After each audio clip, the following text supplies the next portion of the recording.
Anong klaseng mindset meron tinuturo yung ating mga Filipino-Chinese na elders sa mga kabataan ngayon? Every time we have a meeting, no, sa mga networkers, prospects, almost every time magsalita ako, sinasabi ko, ang basic difference lang ng Pinoy sa ka-incheck, yung Pinoy, anak, mag-aral ka mabuti para pag-graduate mo makahanap ng magandang trabaho.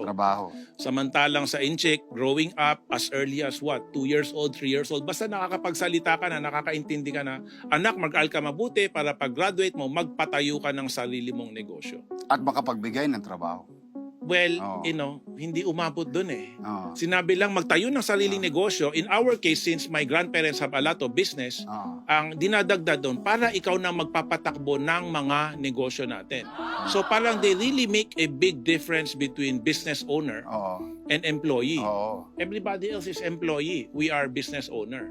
And one thing na palaging sinasabi ng lolo ko, na sabi ko, prangka ko to sasabihin sa inyo, huwag kayong magagalit. Sabi ng lolo ko, kaya yumayaman ang inchik kasi bobo ang Pinoy.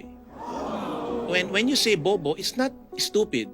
It's because the mindset is different. Gusto mong maging empleyado eh. Yun yung pangarap mo eh. 'Di ba? Samantalang yung inchik gusto magnegosyo. So, yung nakikita ko, yung houseboy ng lolo't lola ko, yung anak niya, naging houseboy ng tito at tita ko. Ngayon yung anak niya, bali yung apo, houseboy naman ng mga pinsan ko. So 3 henerasyon silang houseboy.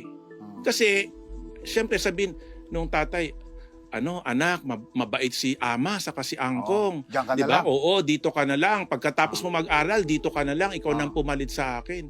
So nagiging ganon. The business owners inherit the business. The employees, no, in our case, Chinese business, family business, the employees inherit the employment or the job of their parents. O para bang sort of saying, kung ang yaman na ipapamana, ang kahirapan na ipapamana rin. Yes. Kasi mali yung mindset na pinamana, kaya yun din, kahirapan yung minana. So it boils down to the direction of the parents talaga. Yes.